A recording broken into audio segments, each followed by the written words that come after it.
साथियों नमस्कार।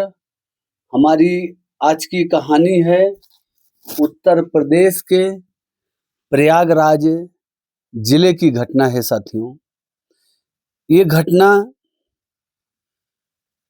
बहुत ही बेरहम तरीके से की गई है और एक आदमी को ऐसे मारा गया कि मरने के बाद भी मारा गया।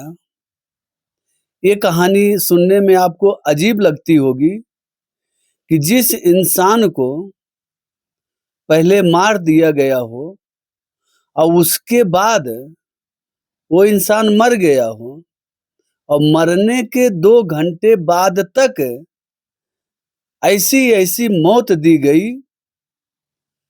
साथियों, मरने के बाद इस इंसान को रेलवे ट्रैक पर लिटा दिया गया और वहां से गुजरती ट्रेन इसके परखच्चे उड़ा दिया।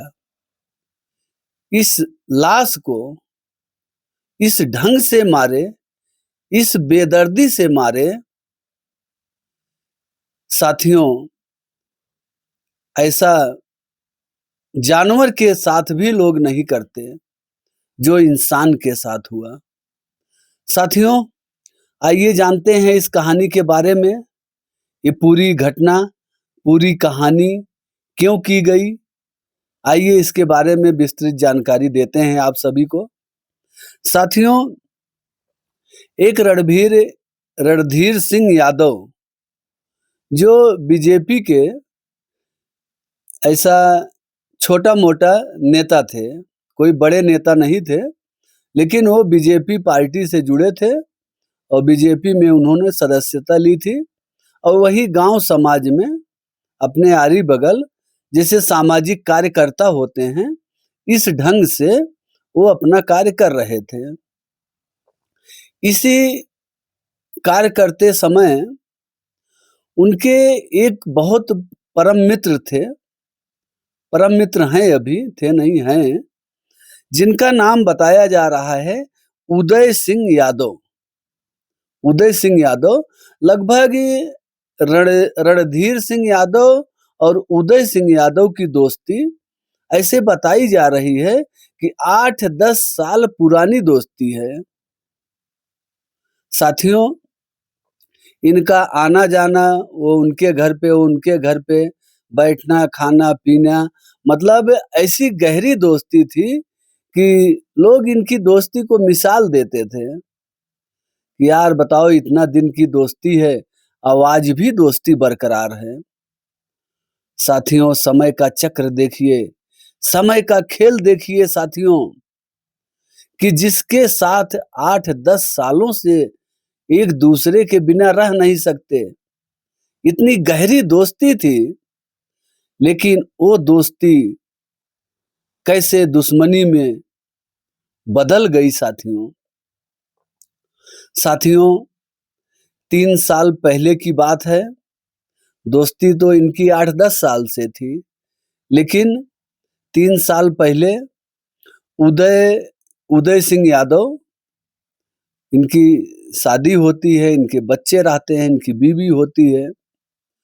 तो ये अपने दोस्त रणधीर सिंह यादव को ये कहते हैं कि चलो आज हमारे यहाँ खाना पीना खाओ, जो है आज आपका आमंत्रण है।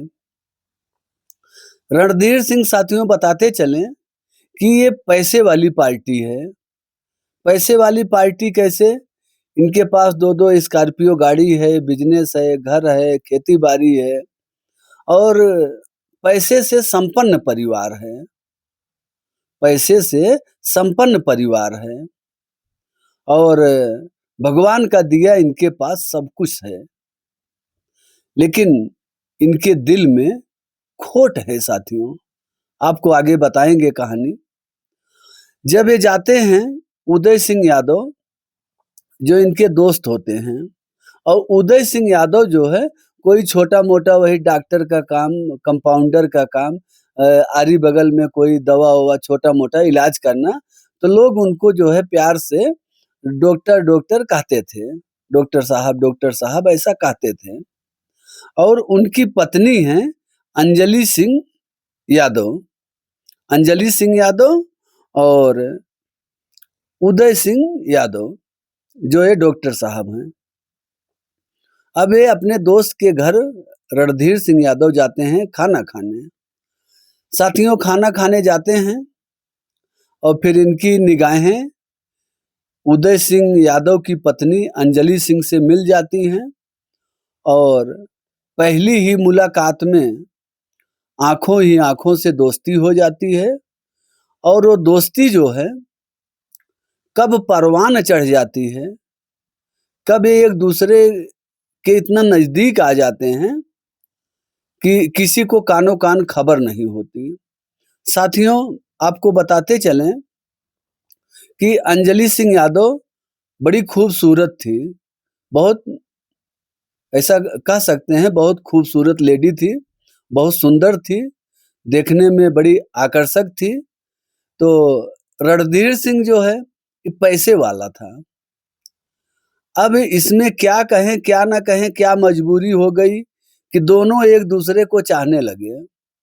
अब वो शादीशुदा महिला इस आदमी पर डोरे डालने लगी या ये आदमी जो है उस महिला पे डोरे डालने लगा, अब तो वही दोनों जाने। साथियों, ये रिश्ता इनका अवैध संबंध, नाजायज संबंध, जिसको हम आप शारीरिक संबंध भी कहते हैं, वो अवैध रिश्ते में रहने लगे दोनों। अच्छा, एक बात साथियों और कहना चाहूंगा कि इश्क और मुश्क ये ऐसी चीजें हैं, ये छिपाए से बहुत दिन तक छिपती नहीं हैं। आप कुछ समय के लिए इसको छिपा सकते हैं, लेकिन ये बहुत दिनों तक छिपती नहीं है। साथियों, अब ये दोनों जो है अवैध संबंध में रहने लगे। किसी तरीके से जो डॉक्टर है उदय सिंह यादव, उसको इस बात की भनक लगी कि उसकी पत्नी उसके दोस्त के साथ रंगरेलिया मना रही है, ऐसा उसको। साथियों, जब ये डॉक्टर को मालूम पड़ता है कहीं से, तो वो सोचता है कि मैं कहीं कहीं कहानी या किसी की बताई हुई बात को नहीं मानूंगा। वो अपने मन में सोचता है और सोचता है कि अगर ये दोनों एक दूसरे के प्रति अवैध संबंध में हैं, तो हम इनको रंगे हाथ पकड़ूंगा, तब ये मानूंगा कि हमारा दोस्त ऐसा हमारी पत्नी के साथ कर रहा है। मान लो कोई आदमी कान ही भरता हो, कोई आदमी हमारी दोस्ती में दरार डालता हो, ऐसा ये मानकर एक प्लान बनाता है। प्लान ये बनाता है और अपने दोस्त को कहता है, रणधीर सिंह यादव को, कि भाई तुम्हारी भाभी जो है वो बोल रही कहीं घूमने के लिए, तो हम उसको 21 जून को नैनीताल घुमाने ले जाना चाहता हूँ। ते बोलता है ठीक है भाई, और ये भी शादीशुदा है, ये भी शादीशुदा है रणधीर, लेकिन दूसरी महिला के ऊपर फिदा हो गया। तब ये बोलता है कि डॉक्टर साहब ऐसा है कि हमारी पत्नी तो मायके गई है, उसकी मम्मी बीमार है और वो तो है नहीं। फिलहाल अगर आप कहो तो हम आपके साथ चले, हमारे पास स्कॉर्पियो गाड़ी भी है, उसी गाड़ी से चलते हैं, घूम घाम के आएंगे। तो बोले ठीक है चलो, तैयार हो गया। साथियों, 21 जून को ये लोग नैनीताल जाते हैं, वहां कमरा लेते हैं और कमरा लेने के बाद जो अंजलि है, डॉक्टर साहब की पत्नी जो है, वो बोलती है कि 2 रूम लेने की जरूरत नहीं है, ये तो हमारा भाई जैसे है। हाँ, अब इसको रणधीर को भाई बता रही है अंजलि, बोल रही है भाई जैसा है, इसी में एक बेड और लगवा लीजिए, इसी एक ही कमरे में तीनों लोग रुक जाएंगे। इसका पति भी बोलता है ठीक है कोई बात नहीं। तो पति और इसका प्रेमी तीनों लोग जब कमरे में सोते हैं, तो इसका पति ये उदय सिंह यादव जो है सोने का नाटक करता है, सोता नहीं है, केवल सोने का नाटक करता है कि मैं सो जाऊं, तब इन लोग की हरकतें देखूं ये लोग करते क्या हैं। फिर कुछ देर ऐसा वो लेटा था, तो उसके बाद में वो उठता है और फिर बोलता है कि हमको नींद नहीं आ रही, मैं थोड़ा बाहर घूमने जा रहा हूँ और आप लोग रहो। अंजलि, रणधीर को चाय वो पिलाओ जो है, तुम लोग बातचीत करो, मैं थोड़ा बाहर घूम के आता हूँ। साथियों, ये उदय सिंह यादव का एक प्लान का हिस्सा था। वो तो इन लोगों को रंगे हाथ पकड़ना चाहता था। वो तो ये बात केवल एक गुमराह करके बोल रहा था कि मैं जा रहा हूँ, वो कहीं गया नहीं। वो गया तो कहीं अपना मोबाइल, ऐसा आजकल तो 50 सिस्टम है वीडियो रिकॉर्ड करने के, तो कहीं से छिप के इन लोग को देख रहा था। और जैसे ही वो निकला घर से, जैसे वो रूम से निकला बाहर जाने के लिए, अंजलि और उसका प्रेमी रणधीर सिंह यादव, ये दोनों अपने काम में लग गए। अब देखिए जो है, जो अभी थोड़ा देर पहले बोली थी कि ये तो भाई जैसा है, एक कमरे में रह जाएंगे, कोई दिक्कत नहीं है, अब उसी भाई जैसे के साथ में रंगरेलियां मना रही है। अब इसकी इस बात को उसका पति पूरा अपने आंख से देख रहा है, अपनी आंख से देख रहा है, उसके पास वीडियो रिकॉर्डिंग सब कुछ है। वो कैमरा ऐसा या मोबाइल कुछ करके गया था, सब रिकॉर्ड हो रहा था। साथियों, वो आता है, फिर थोड़ी देर के बाद, आधे 1 घंटा जो भी समय लगा हो, फिर वो आता है। आता है, इन लोगों की हरकतें तो वो देख चुका था, फिर वो कुछ बोलता नहीं। ऐसा कह सकते हैं कि बहुत समझदार इंसान था और बहुत साहसी था और बात को हजम करने वाला इंसान था। ऐसा अपने गाँव की भाषा में जो बोलते हैं, उसको हम आप कह सकते हैं। साथियों, वो अपना आपा नहीं खोया, अपना दिमाग नहीं खराब किया। वो अपने दिमाग के संतुलन को बना के रखा और उसके बाद में, अब आप बात तारीख को याद करिएगा साथियों। मैं एक तारीख बताने जा रहा हूँ, उस तारीख पर थोड़ा ध्यान दीजिएगा आप लोग। 21 जून को ये लोग नैनीताल गए थे और फिर ये लोग 2 दिन के बाद घर आए थे। उसके बाद में 2 जुलाई को पत्नी से झगड़ा होता है इसका। उदय सिंह यादव, इसकी पत्नी अंजलि से इसका झगड़ा होता है यही बात को लेके कि तुम ऐसा-ऐसा हमारे पीछे कर रही हो। पत्नी बोली नहीं, मैं कुछ नहीं किया। वो बोला नहीं, हमारे पास पूरा वीडियो रिकॉर्डिंग सब कुछ है। वो दिखाता है, पत्नी को मारता-पीटता है, समझाता-बुझाता है। ये 2 जुलाई को है और उसके बाद में 11 जुलाई को इसकी पत्नी की मृत्यु हो जाती है। अमूमन ऐसे, जैसे ऐसा लगे कि सामान्य मृत्यु है, किसी कारणवश उसकी मृत्यु हो गई। साथियों, 13 जुलाई को पत्नी की मृत्यु होती है और ये आदमी जो वहाँ एकदम चुपचाप था, कुछ बोला नहीं, ऐसा लगा कि बहुत सही आदमी है या बात को हजम करने वाला आदमी है, ऐसा नहीं था साथियों। ये केवल समय के इंतजार में था। साथियों, इसकी पत्नी 11 जुलाई की इसकी पत्नी मर जाती है अंजलि, और उसका दाह संस्कार सब कुछ हो जाता है। कोई मेडिकल रिपोर्ट कुछ नहीं, जाँच-फाँच कुछ नहीं। ये खुद डॉक्टर है, तो ऐसा कहता है कि वो इस चीज़ से बीमार थी, इसलिए वो मर गई। साथियों, फिर आता है 22 अगस्त का दिन। 22 अगस्त को इसके दिमाग में वही चीज़ चल रही है। देखिए, जब लोग बदला लेने पर आते हैं, वो समय का पूरा इंतज़ार करते हैं और भरपूर समय देखते हैं कि किस समय में कौन-सा समय अच्छा है कि जो हम हमला करें और उस हमले में बचे ना। साथियों, 22 अगस्त को ये जो है, रणधीर को ये कह के मना लेता है कि रणधीर, चलो हम और तुम जो है चलते हैं घूमने। और घूमने के लिए साथियों, ये जाता है जो है, ये घूमने के लिए निकलते हैं जो है। हाँ, ये चित्रकूट कह के बोलते हैं, चलो चित्रकूट घूम आते हैं, गंगा में स्नान वगैरह कर लेंगे। अब ये इसी की स्कॉर्पियो गाड़ी और यही चला भी रहा था और पीछे जो है उसके 3 लोग लमसम पीछे बैठे थे और एक चला रहा है, एक बगल में बैठा है। यही 3-4 लोग कुल गाड़ी में थे, 3 या 4, पूरा नहीं बताया गया। ऐसा लगता है कि 2 लोग पीछे होंगे और एक बगल में, एक ड्राइवर, 4 लोग या 5 भी हो सकते हैं, पूरा अभी खुलासा नहीं हुआ है साथियों। साथियों ये लेके जाता है और गाड़ी चलाते वक्त ही खूब दारू का पार्टी करता है और खूब पैक बना बना के ये लोग अपना खूब पार्टी करते और मौज मस्ती करते गाड़ी में म्यूजिक बजाते जा रहे हैं। जो ड्राइवर है, ड्राइवर मतलब रणधीर यादव यही ड्राइविंग सीट पर था, यही गाड़ी चला रहा था। साथियों इसको खूब ज्यादा पिला देते हैं। पिलाने के बाद जब ये अपने होश में नहीं होता है, गाड़ी तो चला रहा है, फिर बताते हैं कि वहाँ एक जो लोग पीछे बैठे थे, लोहे का राड रखे थे। उस राड से इस रणधीर के ऊपर जो गाड़ी चला रहा है, इसके सिर में बहुत जोर से हमला करते हैं। ये वहीं गिर पड़ता है और जो लोग इसके बगल में थे गाड़ी को कंट्रोल कर लिए, गाड़ी कहीं लड़ी भिड़ी नहीं, बच गई। उसके बाद में साथियों इन लोग का चित्रकूट जाना एक बहाना था।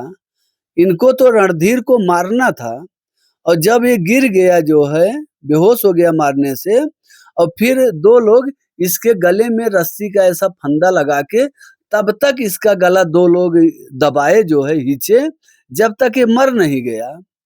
और मरने के बाद किसी सुनसान जगह गाड़ी रोक के इसको जो है पीछे वाली सीट पर बैठा दिए, मतलब लाश को बैठा दिए, लेटा दिए और फिर दूसरा लोग ड्राइविंग करने लगे। ड्राइविंग करके साथियों ये लोग आते हैं एक इलाहाबाद प्रयागराज में एक जगह है पूरा मुफ्ती के पास, प्रयागराज में पूरा मुफ्ती के पास बमरौली स्टेशन आता है। बमरौली स्टेशन के पास रेलवे ट्रैक पर इस लाश को ऐसे रखते हैं कि कोई ट्रेन आए इसके टुकड़े टुकड़े कर दें। साथियों संयोगवश उस रेलवे ट्रैक पर राजधानी एक्सप्रेस जो डिब्रूगढ़ से चलती है, राजधानी एक्सप्रेस बमरौली स्टेशन के आउटर के पास निकल रही थी और उसी ट्रैक पर इस लाश को रखा गया था। उसके परखच्चे उड़ा दिए। साथियों ये सब कार्य करने में इनको 2 घंटे लगा। 2 घंटे ये लोग इंतजार भी किए और उसके बाद ऐसा भी बताया जा रहा है कि जब इसको फांसी लगा के गले में इसके रस्सी डाल के इसको खींच के मार दिए और उसके बाद में इसका जो मोबाइल था, वो मोबाइल को ये उदय सिंह यादव वो सोचता है कि इसके मोबाइल में देखें क्या-क्या है। तो जब ये साथियों उसका मोबाइल अब तो मर गया, खुले कैसे? किसी में जो है लॉक रहता है या तो चेहरे का रहता है या तो अंगूठे का निशान का रहता है। तो वो लोग जो है अंगूठे का निशान का था। मरी हुई लाश को मोबाइल पे अंगूठे का निशान लगा के उस लोग को खोला और खोलने के बाद जब देखता है तो इसकी पत्नी जो अंजलि थी, अंजलि मर गई। अंजलि की कई ऐसी न्यूड तस्वीरें, न्यूड फोटो जो है इतना था, कई फोटो थी, फोटो वीडियो कई बनाया था और उसके साथ में ही था, रणधीर सिंह यादव के साथ में ही था। तो इसको और गुस्सा आ जाता है। गुस्सा आ जाता है तो लाश को हाथ से, मुक्के से, पैर से, डंडे से और मरने के बाद भी मारता है। अभी समझो 3 बार ये मारा। एक बार पहले रोड से मारा, फिर गले दबा के मारा, फिर जब फोटो वीडियो देखा तो हाथ से, लाश से, डंडे से, मुक्के से, चप्पल से, जूते से ऐसा मारा और उसके मारने के बाद भी उसका जी नहीं भरा। तब वही बमरौली स्टेशन के पास ले जाके राजधानी एक्सप्रेस जो आ रही थी डिब्रूगढ़ से, वहीं ट्रैक पर लेटा के इसके टुकड़े-टुकड़े परकच्चे उड़वा दिए। साथियों ये लोग मार के लाश को वहां फेंक के अपना चले आए। अब ये लोग उस स्कॉर्पियो गाड़ी को जो सफेद रंग की थी उसको जो है ये रास्ते में छोड़ के चले आए, क्योंकि ऐसा बताया जा रहा है कि ये लोग चित्रकूट जाने वाले थे कि गाड़ी को वहां ले जाके जला देंगे।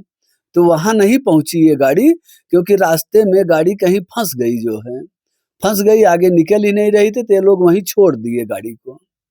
फिर दूसरे दिन जो है कोई देखा तो पुलिस को फोन किया, तो पुलिस आई तो इस गाड़ी को ले गई। साथियों इसका जो एक भाई है उदय सिंह यादव का, उसका नाम विजय सिंह यादव बताया जा रहा है। वो भी एक गाड़ी स्कॉर्पियो ही गाड़ी वो पीछे-पीछे चल रहा था इनके और इसको रणधीर को मालूम भी नहीं पड़ा कि एक गाड़ी हमारे पीछे-पीछे हमारे ही गाँव की हमारे ही इलाके की चल रही है। वो पीछे-पीछे चल जब इन लोग की गाड़ी फँस गई, तो ये सब लोग उस गाड़ी में बैठ गए। उस गाड़ी में बैठ गए, उसके बाद अपने-अपने घर चले आए, वो सोचे कि ये तो पोल खुलेगा ही नहीं, अभी इसका तो हज़ारों टुकड़ा हो गया। और सही साथियों, लाश से तो कोई पहचान नहीं हुआ। अब देखिए पुलिस वाले जब लाश को पाते हैं या उसका चेहरा हो या तो हाथ में या कहीं जैसे टैटू वगैरह बना हो, इससे पहचान करते हैं, नहीं हुआ दोनों से। फिर जो एक कपड़ा पहना था और कपड़े में वो भी अंडरवियर से पहचान हुआ। उस लाश का बाकायदे फ़ोटो निकाला गया, वीडियो बनवाया गया। फिर वो जो ये गायब था जो है, इसके घर वाले उत्तर प्रदेश के जो उप मुख्यमंत्री केशव प्रसाद मौर्य जी हैं, उनसे शिकायत किया कि साहब हमारा लड़का 3 दिन से गायब है, कहीं उसका सुराग नहीं मिल रहा है, थोड़ा पुलिस वालों को बोलो कि जाँच-पड़ताल करें। हाँ, तब फिर केशव प्रसाद मौर्य जी बोले भी, बोले एक जो है ऐसे-ऐसे गायब है, थोड़ा आप लोग इसको सीरियस लीजिए। फिर वो जाँच तो चल ही रही थी, फिर वो फ़ोटो दिखाया गया। फ़ोटो में जो अंडरवियर वो पहना था, लाश तो पूरी कट के इधर-उधर हो गई थी, कुछ समझ ही नहीं आ रहा था। फिर वो अंडरवियर से इसकी पहचान हुई साथियों। पहचान हुई, फिर पुलिस अपना सर्विलांस टीम और सीडीआर, फ़ोन वगैरह पूरा अपना घोड़ा खोल दिया, पूरा सीसीटीवी कैमरा, जाँच-पड़ताल करते-करते फिर पता लगा कि इसमें जो है, ये 4 लोग थे, उदय सिंह यादव और एक सुजीत हैं और एक राम सिंह है, जो पीडब्ल्यूडी का कर्मचारी भी है और चौथा जो है विजय सिंह यादव, जो ये पीछे-पीछे जो है, एक अलग स्कॉर्पियो लेके जा रहा था, इन लोग को फिर उस स्कॉर्पियो से लेके आया था। साथियों, ये सभी लोगों को पुलिस ने गिरफ्तार कर लिया है और जो मेन मास्टरमाइंड डॉक्टर जो है उदय सिंह यादव, वो अभी फरार बताया जा रहा है और ये लोग अपना जुर्म स्वीकार भी कर लिए। तो साथियों सोचिए जो है, अपने देश में, हमारे देश में कैसे-कैसे लोग हैं। पहली तो गलती इसकी है, रणधीर सिंह यादव और इसकी उदय सिंह की पत्नी अंजलि सिंह। अब तुम शादीशुदा दोनों शादीशुदा थे, दोनों के पत्नी थे, बच्चे थे। अब वो जो है इसके संपर्क में आ गई, ये जो है उसके संपर्क में आ गया। इसीलिए कहा जाता है ना साथियों कि अपनी बीवी हाँ, किसी को अच्छी नहीं लगती है। ऐसा कहावत गाँव में कहते हैं कि अपना बच्चा और दूसरे की बीवी ये बहुत खूबसूरत लगते हैं। ये कहावत आज यहाँ चरितार्थ हुई है, सत्य साबित हुई है। दोनों शादीशुदा थे। इस महिला को उस पुरुष के ऊपर डोरे नहीं डालने थे और इस पुरुष को भी इस महिला के ऊपर डोरे नहीं डालने चाहिए थे क्योंकि 8 से 10 साल पुरानी दोस्ती। तो जो ये कहावत हमारे बड़े बुजुर्ग कह के मर गए, आज भी वो कहावत चरितार्थ है कि अपनी बीवी किसी को अच्छी नहीं लगती। दूसरे की बीवी कैसी भी हो, लोगों की मानसिकता देखो क्या है। ऐसे कामों से बचिए साथियों। जो भी जिसके साथ आपका शादी-ब्याह हुआ है, उसी के साथ खुश रहने की सोचिए। चाहे जैसा भी हो, भगवान के यहाँ जो हमारा शादी जिसके साथ भगवान ने लिख के भेजा है, उसी के साथ होगा। ऐसा मत सोचो, ये बहुत अच्छा है, ये बहुत खूबसूरत है, वैसा है। कुछ नहीं साथियों, ये बस संतोष करो कि भगवान ने जिसके साथ हमारी जोड़ी बनाई है, हम उसी के साथ हैं। जैसे भी हैं, अच्छे हैं, बुरे हैं, काले हैं, गोरे हैं, नीले हैं, पीले हैं, जो भी हैं, उसी में खुश रहो। गरीब हैं, अमीर हैं, किसी की अमीरी देख के किसी के चक्कर में मत पड़ो साथियों। देखो अंजाम क्या हुआ। मैं जो आपको पहले एक तारीख बताया था, 21 जून को ये लोग नैनीताल जाते हैं। फिर 2 जुलाई को उस पत्नी का उसके पति से झगड़ा होता है। 11 जुलाई को पत्नी मर जाती है। अब 21 जून और 11 जुलाई मात्र 20 दिन समझो, 20 दिन में पत्नी मर जाती है और अगला 20 दिन जाते-जाते, 1 महीना जाते-जाते वो अपने इस दोस्त का 8 से 10 साल पुराने दोस्त का बदला ले लेता है साथियों और ऐसी मौत देता है कि आज तक आपने ऐसी मौत किसी की सुनी नहीं होगी कि मारने के बाद भी 2 घंटे और मार रहा है। तड़पा-तड़पा के मारा पहले और उसके बाद में ऐसी मौत दी रेलवे ट्रैक पे लिटा के कि कुछ कहना नहीं है साथियों। बहुत ही दुखद बात है। तो इसलिए हम सभी को ये करना चाहिए जिसके साथ भी हमारी शादी हुई है, चाहे जैसा भी हो, हम गरीब हैं, अमीर हैं, जो भी हैं, हम जैसे भी हैं उसी में खुश रहें। किसी के ऊपर हम अपनी लालसा ना करें कि हमको ये मिल जाए, वो मिल जाए, ये धन मिल जाए, कुछ नहीं। बस अगर शाम को 2 वक़्त का रोटी मिल रहा है साथियों, तो भगवान का धन्यवाद कह के वो 2 रोटी खा के पानी पी के सो जाओ। बहुत ज़्यादा चक्कर में मत पड़ो कि हमको मिठाई, पूड़ी से ये हमको पकवान मिलेगा, ये व्यंजन मिलेगा, 16 व्यंजन कैसे कहा गया है, कुछ नहीं। नमक रोटी मिल जाए वही बहुत है साथियों। बहुत ही दुखद घटना है साथियों। फिर मिलते हैं एक नई कहानी के साथ। आप लोग का जो भी विचार होगा कमेंट बॉक्स में ज़रूर बताइएगा साथियों। फिर मिलते हैं नई कहानी के साथ, तब तक के लिए जय हिंद, वंदे मातरम।